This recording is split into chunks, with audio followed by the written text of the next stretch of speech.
So let's start off with the most important questions. Do Hong Kong employers have to pay extra under the zero placement fee policy? Okay, well, first, the placement of Indonesian domestic helpers here in Hong Kong is directed within the government-to-government framework. It means that the whole process is implemented in accordance with the Indonesian and Hong Kong prevailing laws and regulations. Both governments' policy and regulations are designated to provide the standard minimum protections not only for the Indonesian domestic helpers here in Hong Kong, but also to assure that it accommodates the best interests of the Hong Kong employers. And then, on a separate note, we cannot set aside the fact that there is a business-to-business relations which is conducted by the Hong Kong and the Indonesian employment agencies. And I think the questions whether or not Hong Kong employers needs to pay more for recruiting Indonesian domestic helpers lies within these business-to-business relations. But nevertheless, I can assure you that as long as Hong Kong employers engage in a process which is legitimate and in accordance with the prevailing laws of the Indonesia and Hong Kong, they will not have to pay extra. So can you walk us through the whole story of this dispute, beginning from the employment agency, Aspataki, coming to the city and said that Hong Kong employers have to pay extra, to the latest meeting, the acting consul general with the Secretary for Labour and Welfare, Chris Sun, and the consul general said no change to the cost structure of fee. So can you also elaborate on that? Yes. So there was a meeting between the representative of the Hong Kong and Indonesian Employment Agency here in Hong Kong. And the meeting was purely to discuss about the business-to-business relations, as I mentioned before, and both governments did not participate on the meeting. And then later on, the associations, the Aspataki, they request a meeting with the Labour Department of Hong Kong. And then before the meeting, the Labour Department Hong Kong already coordinate with our consulate, and we say that that meeting is not in coordinations with our consulate, and the association, the Aspataki, is not representing nor in coordinations with the Indonesian government. And later on, after the meeting between the Labour Department and the Aspataki, the association, the Aspataki, they conduct a press briefing, elaborating their views, their aspirations on the whole process of placement of Indonesian domestic helpers here in Hong Kong. And what has been stated by the association, by Aspataki, is not representing the Indonesian government positions, and it's also not in coordinations with the Indonesian government system.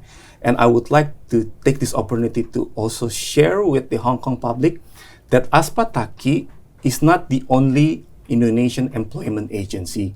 They're just one of many Indonesian employment agencies.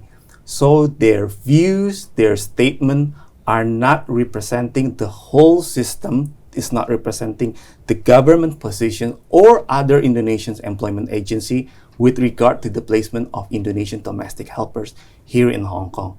And I think we settled the issues during the meeting between Secretary of Labour and Welfare and with our acting consul general on August 10, we clarified the issues that at the moment both governments' policy and regulations with regard to the placement of Indonesian domestic helpers in Hong Kong are consistent and it remains the same.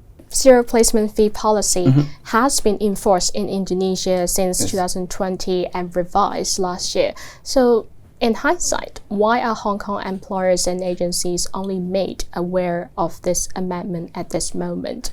Yes, for your information, our consulate representing the Indonesian government, we always have a regular meeting with the representative of Hong Kong Employment Agency here in Hong Kong. So we have an annual meeting where we took that opportunity to inform them, to update them with every development of regulations, laws, procedure, policy, even with the latest issues that has been developed in Indonesia. So I think here is not the issues of awareness, but it's much more on the interpretations, because nothing has changed since 2020 until now. The practice remained the same, the mechanism remained the same, and the laws, regulations, procedure, policy are in place.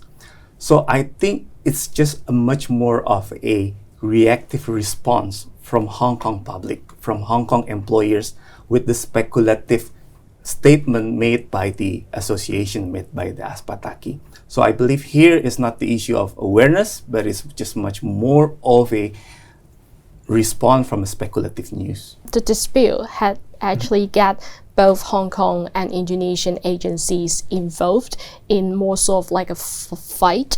So what would the Indonesian consulate suggest to strengthen the monitoring and the management of the agency on both sides? Well, I do believe that the system, the laws and regulations, and also the mechanism are sufficient. It's already in place and enforced. Nevertheless, of course, challenges will always remain. And it is the duty of both government to make sure that we can catch up with every challenges, with every dynamics that rise at the moment. And I think with the new pace, with the new dynamic, especially post-pandemic, I think and both government agree that we need to recalibrate once again. We need to sit down to monitor, to evaluate the whole process and see if we can maximize, we can progress all the modalities that we have right now into a better place. Like that.